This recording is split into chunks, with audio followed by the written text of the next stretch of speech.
¿Alguna pregunta para los discuponentes? No. Vale. Pues sí, doctor Lema. Bueno, pero usted está invitado para la otra, pero bueno, le damos pie para que pregunte.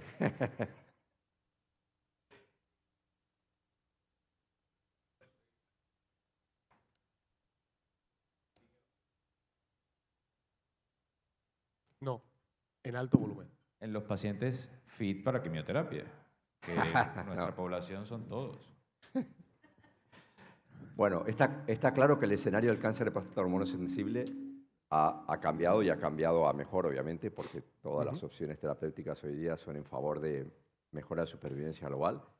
Todos los estudios los han demostrado, o sea, habrá algunos con un segmento donde un poco más y otro menos, o sea, el alto volumen yo creo que en general no recuerdo ningún estudio que haya dado negativo. Sí que en el bajo volumen o bajo riesgo tenemos discrepancias al respecto. ¿Cómo medirlo o no medirlo? Pocas diferencias hay, sabemos que es baja carga, por decirlo así, definir, ¿no? Si es bajo riesgo o baja carga o bajo volumen, da un poco igual, yo creo, en ese escenario. Ya discutiremos si este es el escenario, que es la siguiente charla que viene, donde potenciarlo o intensificarlo con otra estrategia. Pero lo que sí está claro, creo, y aquí te lo pregunto a ti, Ray, porque te tocó hablar de la quimio, ¿tú todavía hoy día serías capaz de indicarle a un paciente ADT más docetaxel? Sí, ese es el mensaje más importante que debe quedar esta mañana. Primero, que ya el docetaxel solo con la terapia de privación hormonal no es suficiente. Tenemos 2 estudios fases 3 que lo demuestran claramente y que esa es la pregunta que responden, como muy bien nos comentaba el doctor Puente. Todos los pacientes necesitan la terapia hormonal y los pacientes de alto volumen probablemente, si son aptos para recibir quimioterapia, se beneficien más de un triplete. ¿Con qué? Con lo que puedan hacer. Con lo que puedan hacer. Pero sí, el mensaje más importante de esta mañana yo creo que es intensificar la terapia con la nueva hormona. Sí, más que, o sea, yo creo que aquí no hay un pro o contra, ¿no? En realidad, sino simplemente es que quién o cuál es el escenario más claro para el doblete y cuál para el triplete, ¿no? Entonces, en teoría, ¿no? Según alto riesgo o alto volumen, ¿qué porcentaje de pacientes de alto volumen, Javi, ves en tu consulta? De alto volumen. ¿2 de 10, 3 de 10, 6, 8? A nosotros probablemente Alto volumen, ¿eh? O sea, alto definición clara. volumen 3 de 10, porque hacemos mucho PET-PSMA. 3 de 10. 3 de 10. ¿Seguro? Sí, Más de 4 metástasis. O sea, un tío con sí. 6 metástasis, ¿tú qué le calificas? Bajo la definición, ¿Eso? bajo la definición sí, pero es verdad que, a ver, yo creo que el mensaje, aparte de que partimos todos de un doblete, es que el definir quién se va a beneficiar más de un triplete que de un doblete es un manejo de factores pronósticos, es un manejo Sí. de la clínica, es un manejo de la percepción, es un manejo del buceo de los datos, porque aquí no tenemos ningún factor predictivo de respuesta a favor de un triplete o un doblete. Entonces, yo creo que mi decisión en la práctica es, tengo delante un paciente que le inicie una terapia de privación androgénica el día 1, que a los prácticamente 3-4 semanas le meto la hormona y a las 2 semanas decido, después de 6 semanas desde el inicio, ponerle quimio o no. ¿De qué depende eso? El volumen es importante, pero el volumen entendido como no una cifra corte de 4 a 5, sino el volumen bajo una perspectiva de lo que es el sentido común. El sentido común de un volumen es que tengo 19 metástasis y 4 lesiones en el hueso, o tengo un patrón de superscan, etc. Tengo un factor también que influye, que es el estar bien o no, como dice él, el Sí, fit. Tengo también otros factores que es la pérdida de oportunidad posterior. Vengo de visitar un país donde probablemente ponerle una hormona y visitarlo a los 6 meses supone que cuando ese paciente se haga resistente a la castración, progresa y se muere sin recibir quimioterapia. Estoy en un ámbito donde es más factible para mí empezar un triplete para evitar la pérdida de oportunidad posterior o no, por ejemplo, es un aspecto importante a tener en cuenta Probablemente en nuestro medio, en Madrid, en un entorno sanitario a 3 kilómetros, no.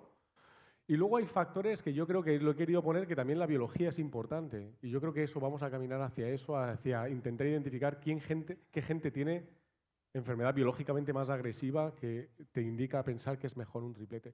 Pero esto de decir, tengo 5 metástasis, prefiero un triplete frente al que tío que tiene 3 metástasis, me parece algo bastante Difícil de burdo, encajar en la práctica difícil de clínica, encajar eso. y que me da un poco de vergüenza cuando me junto pero con bueno, el de colon o el de pulmón. Ya, ¿no? pero los datos son estos, ¿no? Sí. O sea, en teoría tú estás habilitado a un paciente con 5 metástasis Sí. a ofrecerle un triplete. Y un doblete. debería ir mejor que el doblete. No tiene en por teoría. qué. No, eso Bueno, no. Eso no lo sabes. En el estudio sí. No. Un doblete Ya, de el TDA PIS más quimio, el pero no un PIS-1 y el doblete. Aracen van un poco... Bueno, el Aracen no, porque en fin y al cabo no estaba diseñado, ¿no? La estratificación de los pacientes era otra, era por... Sí, pero no es un doblete de quimio, es un doblete... Lo que yo digo es que tú no tienes nada para decir Claro. que un triplete de quimio es mejor, inferior o igual que Ahí un tenemos doblete de preguntas. hormona. Antes de pasar a la pregunta y que llegue el micrófono, tú, Ray, le das triplete, ya que defiendes el triplete. En teoría, el alto volumen es el 70% de la población. 7 de 10 pacientes. ¿Tú le das triplete? Yo quiero preguntarle al público, No me engañes. a ver qué pasa. Tú para- No, ¿Le preguntamos o no le preguntamos? Quitando los factores que dice Javi, ¿no? Espera, que Un está- paciente... Aquí había un... y ahí- allí. sí, un Perdón. micrófono. Quitando el paciente que no es fit y Sí, todo esto. Pero hay- bueno, sí. Hay pacientes de bajo volumen que probablemente van a necesitar quimio. Hay pacientes de alto volumen que les sobrará la quimio. Claro. Pero en la mayoría de los pacientes fit para quimioterapia que necesitan quimio, yo haría un triplete. Ujú. Sí, Ramón. Hola, Sí. acá estamos discutiendo Sí. si se usa o no se usa la quimio. Ujú. ¿De acuerdo? ¿Y de ustedes tres, cuál es la percepción que han tenido cuando en pacientes con alto volumen utilizamos docetaxel en Stampede? Ujú. Solo docetaxel. No, docetaxel con la El hormona. triplete. Por Dios, no. Docetaxel con la hormona. Yo me voy Tú el charte. al inicio del uso de docetaxel Sí. con la deprivación androgénica. Ujú. Sí. ¿Cuál es la percepción que ustedes tuvieron Ujú. al utilizar Entiendo. docetaxel con la deprivación androgénica de pacientes de alto volumen Sí. y la respuesta que obtuvieron? Mi percepción, y también me acuerdo que en su día analizamos los datos en el grupo, bueno, un grupo centro, un grupo de oncólogos en España, es que docetaxel es un gran medicamento para controlar a corto plazo la enfermedad. Volumen. Pero cuando acababa el docetaxel, muchos pacientes progresan rápidamente. Sobre todo cuando no alcanzaban niveles de nadir de PSA por debajo de 0,2. Es decir, un paciente que yo le ponía TDA, le ponía un docetaxel, me hacía una respuesta, me bajaba el PSA de 2000 a 400 y de 400 a 50, paraba el docetaxel y 3 meses después era resistente a la castración. Sí, Porque la curva de supervivencia global del Charted, que es muy bonita la que ha puesto él, que es la primera que publica Sweeney, luego es actualizada en un JCO más adelante, que tiene una hazard ratio de 0,8. Significa que el docetaxel con el tiempo, ya pasado su administración de 6 ciclos, las curvas se van juntando. Porque tú tienes un riesgo de recaída Y este muy se pronto ríe. cuando tú lo administras, Ray se ríe, pero luego ya la hormona, necesitas la otra hormona que es la que te dispara luego la curva de supervivencia. Por eso que necesita por el eso tiene triplete. sentido más el triplete que el doblete de quimio solo con docetaxel. Sí, y la otra era que pasados los 6 ciclos, muchos pacientes no hacían su máxima respuesta por PSA. O sea, te daba la sensación que te faltaba algo más. Es más, ¿No? ya había gente que en práctica clínica, fuera de la evidencia científica, hacía casi una secuencia. Que los pacientes que no terminaban de responder a PSA le ponían ya viraterona. Sí. ¿No? O sea que mucha gente hacía esto. O sea que yo creo que el triplete lo que vino a hacer es a reforzar de que sí o sí tenemos que hacer doblete de hormona, eso seguro. ¿A quién añadir quimio o no es la cuestión, yo creo? Sí, Carlos.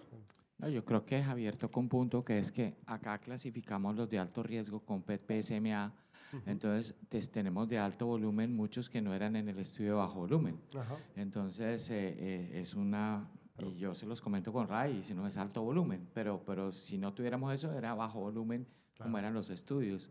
Y si mira retrospectivamente los que tratamos en 2016, 2017, inclusive con viscerales, por ejemplo, pulmonares únicas con doblete o titán, en arches, etcétera, son pacientes que les ha ido muy bien y uno sí se cuestiona qué tanto aportó el docetaxel o no. Porque aquí el estándar en muchos sitios es clasificar con PSMA del inicio. Ya. ¿Había una pregunta ahí? Bueno, yo voy a tomar unas palabras que siempre utiliza Ray, que nosotros acá tropicalizamos mucho las intensificaciones. Entonces, ¿cuál es la ventana que ustedes utilizan para utilizar el triplete? Es decir, el que viene de ADT más ARPI y que ustedes le van a intensificar la terapia. Esa es la primera pregunta. ¿Qué piensan sobre eso? ¿Te refieres a perfil de paciente? Sí. Cuando, o sea, es ese paciente que viene con, no sé, con abiraterona y llega con alta carga y máximo le dan 2 meses para adicionar el docetaxel a ese, o cómo manejan esa parte. Yo empiezo al revés. Yo empiezo el tratamiento hormonal si el paciente no tiene riesgo de compresión ni de ninguna complicación local, solo terapia de privación androgénica. A las 2-3 semanas lo evalúo, veo cómo está su situación clínica. Si veo que el paciente desde el principio iba a necesitar docetaxel, ahí le hago su orden de docetaxel, que empiece prednisolona 3-4 días antes. Le pongo su docetaxel y después hago el tratamiento hormonal de última generación. ¿Por qué? Porque sí, no porque haya escrito que deban hacerse secuenciales, sino que te evitas problemas, te evitas hepatotoxicidades, te evitas toxicidad durante la quimio, te evitas enredos, porque son 4 pastillas más las 2 de prednisolona, se lo toman, no se lo toman. Entonces, yo lo voy haciendo así poco a poco. Y yo creo que al final, es como decía el doctor Puente, lo que tienes que intentar es que la hormona se haga para optimizar la respuesta a largo plazo. No necesitas hacer todo junto. Hay pacientes que durante los ciclos de docetaxel tú ves que los síntomas se estancan, o sea que el paciente iba mejorando al principio y después empieza la anemia desproporcionada con respecto al docetaxel, el dolor que no termina de mejorar. Hay pacientes, o la LDH que no te baja, hay pacientes que yo ahí sí le añado el tratamiento hormonal de última generación, pero será el 5% de la población. O sea, no necesitas hacerlo todo junto. Y porque ya nos queda un poco para acabar la discusión. Tú decías, Javi, que más o menos 2 o 3 pacientes de cada 10 le harías un triplete. Sí. 7 de cada 10, 8. ¿Sí? ¿Tú le haces triplete? ¿Sí? En la práctica. Seguro. O sea que tu práctica Mi práctica es... ha cambiado con el triplete. Exactamente, sí. Tú, Javi, no tanto.